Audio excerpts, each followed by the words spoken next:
Bonjour, bienvenue dans la série sur les échecs. Alors, précisons un peu les qualités et défauts de chaque pièce. Alors, d'abord, la dame. La dame, on l'a dit et répété, c'est la pièce la plus puissante du jeu d'échecs. Elle agit à distance, diagonale, colonne, rangée, sur toute la largeur de l'échiquier. Et elle a un rayonnement d'autant plus fort qu'elle est proche des lignes adverses. Parce que d'ici, par exemple d'ici, cette diagonale s'arrête là, tandis qu'ici, par exemple, cette diagonale là pénètre en plein dans le jeu adverse. C'est donc une pièce particulièrement redoutable. Mais, du fait de cette force, c'est aussi une pièce précieuse, et on n'en a qu'une. Donc, il vaut mieux la préserver des attaques. Parce que si elle est attaquée, on ne veut pas perdre une pièce précieuse, on va devoir la bouger. La protéger ne servira à rien, l'adversaire va s'empresser de la capturer, quitte à perdre une autre pièce. Et la bouger, ça veut dire perdre un temps. Donc, s'approcher trop vite des lignes adverses, ça veut dire risquer de devoir déplacer sans arrêt sa dame, sans rien faire d'autre d'utile. Donc, au début, elle trouve, sauf exception, beaucoup plus d'avantages de se trouver dans les 3 premières rangées. C'est là qu'elle agit le mieux au début du jeu. Ensuite, nous avons les tours. Alors, les tours, ce sont aussi des pièces assez puissantes et qui agissent aussi à distance, selon colonne et rangée. Mais elles ne contrôlent pas les diagonales. Et de plus, elles peuvent se faire attaquer par une diagonale, par exemple par un fou adverse qui viendrait la menacer, et elle n'attaque pas le fou. Donc, elle est plus fragile qu'une dame. Pour qu'elle soit efficace, il est important de lui fournir des colonnes ouvertes.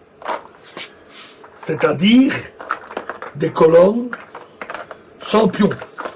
Parce que si on a une colonne qui est bloquée par des pions, par un de ses propres pions, la tour ne sait pas agir.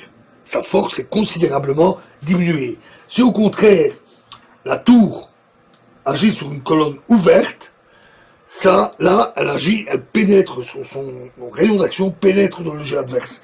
Mieux encore, ou pas mieux, mais également, si la colonne est dite semi-ouverte, c'est-à-dire avec juste un pion adverse, alors elle agit aussi à distance parce qu'elle menace directement ce pion.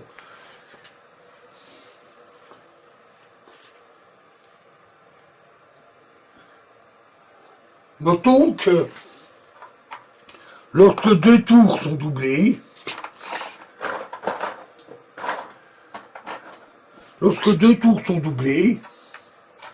leur force est considérablement accrue, elles deviennent redoutables. Et en particulier, mais là c'est plus loin dans le jeu, si on peut les mettre sur la dernière rangée ou la 7e rangée, en plein dans les lignes ennemies, elles peuvent faire des dégâts absolument considérables. Mais les tours sont difficiles à mobiliser, parce qu'elles sont dans les coins. On peut en mobiliser une assez rapidement en utilisant le roc. Le roc sert à mettre le roi à l'abri, mais il permet aussi, par son échange, de mobiliser une tour, de la ramener vers le centre. Du fait de cette difficulté de mobilisation et du fait qu'elles sont fragiles du côté des diagonales, en début de jeu, leur terrain de prédilection, c'est tout simplement la première rangée, voire la 2e. Le fou. Le fou,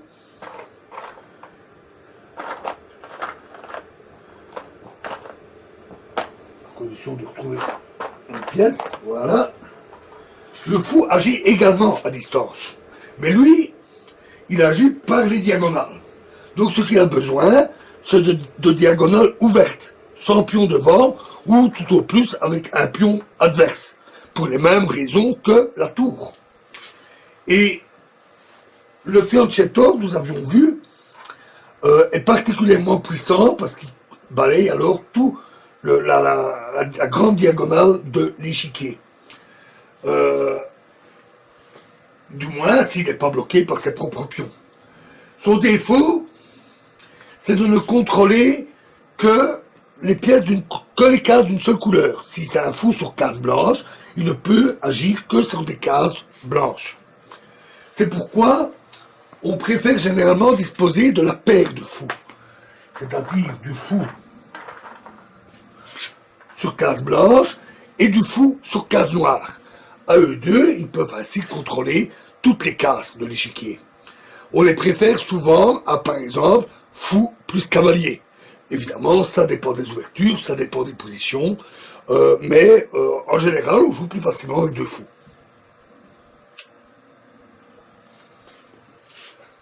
Le cavalier. Alors, le cavalier est particulièrement mobile parce que rien ne le bloque, ou presque. Il faut évidemment que la case où il tombe soit libre, mais il peut sauter au-dessus des pièces. Donc, il est particulièrement mobile.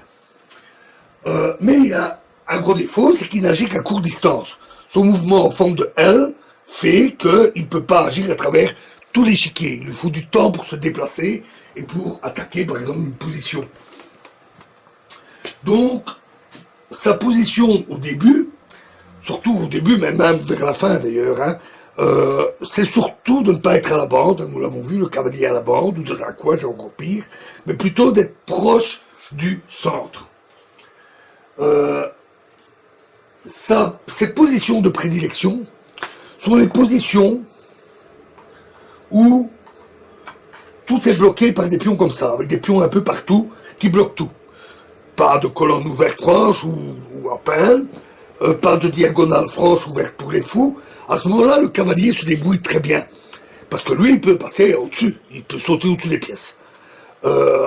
Donc, on parle de position ouverte ou fermée, et les fous sont meilleurs dans les positions ouvertes, et les cavaliers dans les positions fermées. Alors, il y a une règle d'or, qui comme d'habitude a des exceptions, mais celle-là est très souvent respectée, c'est au début, dans les premiers coups, sortez vos cavaliers avant de sortir vos fous. D'abord parce qu'ils sont plus faciles à sortir, et ensuite parce qu'ils seront ainsi très vite très près du centre où ils seront efficaces. Donc le fou n'a pas besoin de cet avantage. Lui, tout ce qu'il a besoin, c'est qu'on lui dégage son horizon en bougeant les pions. Donc au début, on sort d'abord au moins un cavalier avant de sortir un fou. Le roi. Alors le roi,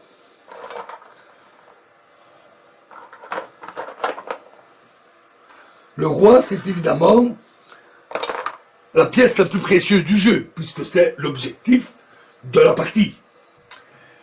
Et de plus, le roi, qui ne se déplace que d'une case à la fois, n'agit qu'à très courte distance. Il agit encore à distance plus courte que le cavalier. Donc, il ne joue en général pas un rôle très actif. Du moins en début de partie, très peu ou rarement en milieu de partie. C'est surtout en finale que le roi va s'avérer très utile.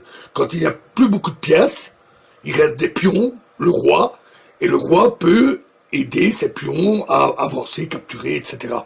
Et essayer d'atteindre une promotion. Mais en début de jeu, le roi doit rester à l'abri. Ça aussi, c'est une règle d'or, et celle-là, elle est absolue. Protégez votre roi. Gardez-le à l'abri, avec des pièces pour le protéger, et, si possible, roquez le plus vite possible, pour mettre votre roi à l'abri derrière ses pions dans un coin.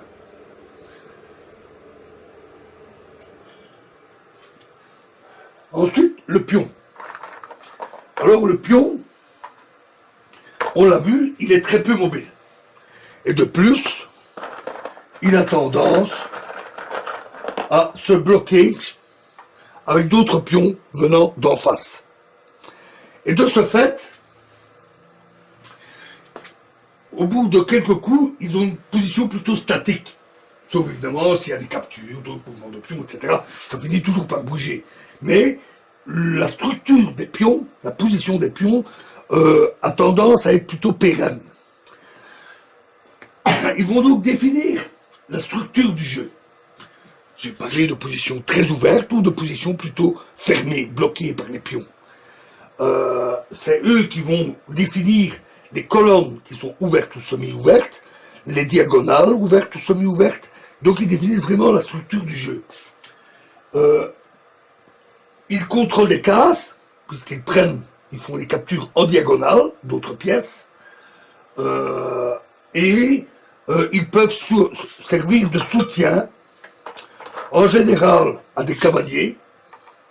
Ils peuvent soutenir un cavalier en le protégeant. Donc, ils définissent aussi le territoire occupé. Toutefois, même si avancer des pions permet d'avoir un plus grand territoire, il ne faut pas avancer les pions trop vite.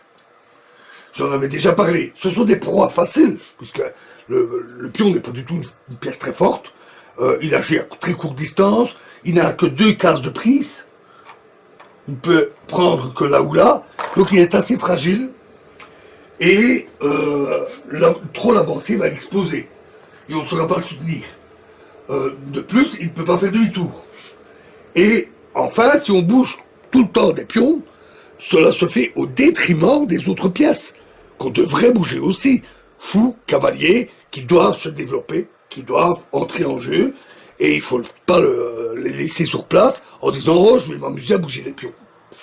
Donc, pas trop rapidement les avances de pions. La structure donnée par les pions est capitale et complexe. On dit que les pions sont l'âme du jeu d'échecs. Je crois que c'est Philidor qui a inventé cette expression. Les pions sont l'âme du jeu.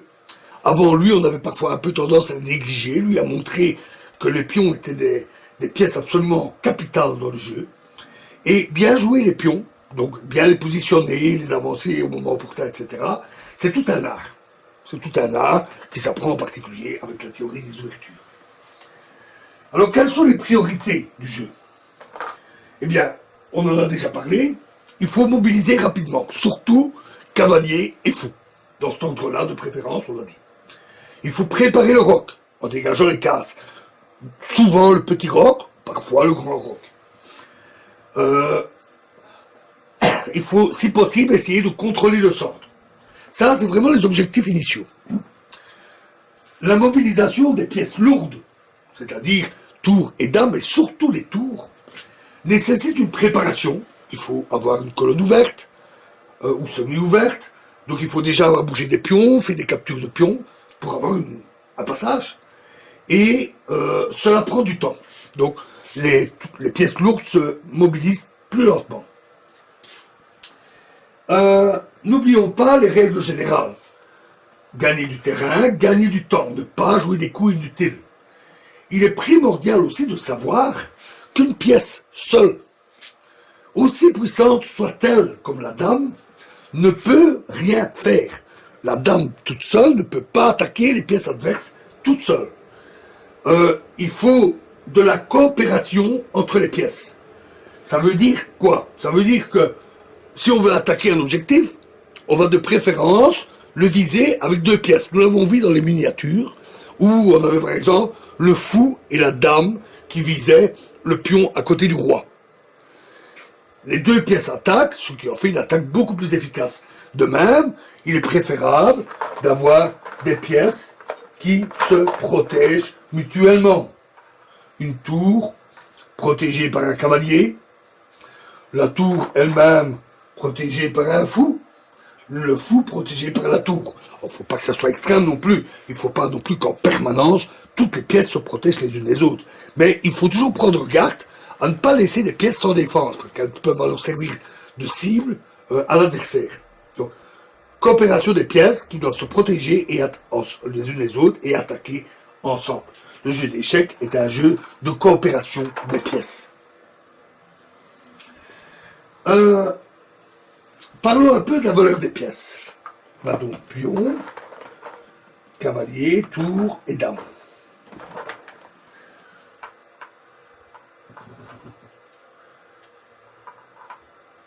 Alors, on ne donne pas de valeur au roi. Sa valeur est infinie. C'est l'objectif du jeu. On perd le roi, c'est fini. De toute façon, il n'est jamais capturé, mais s'il est mat, c'est terminé. Donc, on donne des valeurs aux autres pièces. Alors, retenez bien ces chiffres. Oh, après, ça devient automatique, hein, mais au début, c'est utile. Un pion, un point. Un seul point. Cavalier et fou, 3 points. Il y a parfois des petites variantes chez certains auteurs qui donnent 3,5 au fou, mais c'est des complications que je trouve un peu inutiles. Disons, 3 points chacun. La tour, 5 points. Elle est plus puissante. Et la dame, 9 points. Elle est très puissante. Ces valeurs des pièces dépendent aussi de la position. Par exemple, si un fou n'a pas de diagonale ouverte, s'il est coincé, mais il perd de sa valeur, bien entendu. Mais ces valeurs restent un très bon guide pour estimer la valeur du matériel dans des échanges. Ainsi,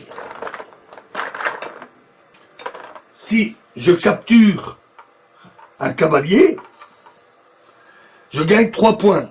Mais le cavalier est certainement protégé, par exemple par un pion. Donc, je capture ce cavalier, je gagne 3 points, mais lui capture ma tour. Et donc, j'ai perdu 5 points. Donc, ces valeurs sont utiles pour savoir quelle valeur je vais perdre ou gagner dans des échanges, surtout dans des échanges un peu complexes. Une pièce reprend une autre pièce reprend, on reprend la pièce, une autre reprend, etc. Il y a 3 ou 4 pièces qui disparaissent. Mais il faut savoir dire, tiens, au total, est-ce que je gagne ou est-ce que je perds du matériel? C'est très utile et on apprend vite à le faire de manière automatique. Au départ, au début, c'est indispensable de faire ce petit calcul. On peut parfois sacrifier du matériel. Jamais si énormément que ça, hein. On va pas sacrifier ses 2 tours et sa dame dans une position. Parfois, il y a un sacrifice de dame, c'est assez rare. Pourquoi? C'est pour améliorer la position. Évidemment, plus on sacrifie de matériel, de points, plus on veut une forte amélioration de la position. On appelle ça des gambits, qui sont fréquents en ouverture, pour les pions. On sacrifie un pion, parfois 2. Et on parle de sacrifice de pièces pour les autres. Sacrifier un cheval, sacrifier une tour en échange d'un cavalier, comme je l'ai fait, s'appelle sacrifier la qualité. Mais on fait ça pour améliorer la position de manière importante. Il faut que le gain soit conséquent. Et pour ça, il faut être capable de le juger. Il faut être capable de dire, ah mais tiens, la position que j'obtiens, si je sacrifie ça, la position que j'obtiens est bien beaucoup meilleure. Mais il faut être capable de le dire. Et plus que ça, il ne suffit pas d'être capable de dire que la position est bonne, il faut encore être capable de la jouer, de l'exploiter, d'exploiter cet avantage. Ce qui est loin d'être facile, même pour un bon joueur. Alors au début, soyez prudent et ne sacrifiez pas, par exemple, une dame pour capturer un cavalier. Ne faites jamais ça. Hein, vous allez échanger une dame contre un cavalier, vous êtes largement perdant. Donc, au début, soyez prudent et faites bien attention à la valeur du matériel. De même, la tour vaut 5 points. La dame en vaut 9. Donc, sacrifier sa dame pour capturer 2 tours, en faisant attention parce qu'il y a souvent des pions qui accompagnent, mais disons brut, une dame, 2 tours, c'est 9 points contre 10. Donc on dit c'est avantageux. Oui, c'est avantageux. Mais la différence n'est pas énorme. Un seul point. Ça va fortement dépendre de la position. Et il faut savoir le jouer. Parce qu'alors on a 2 tours en face d'une dame, mais pour garder une force importante face à cette dame, pièce très puissante, les 2 tours vont devoir fortement collaborer entre elles et avec les autres pièces. C'est rarement facile à jouer. Personnellement, en tant que joueur, bon, je suis pas le joueur le plus fort du monde, hein, mais personnellement, en tant que joueur, je n'aime pas me retrouver avec 2 tours face à une dame. C'est compliqué à jouer. Donc, il faut être prudent avec le matériel.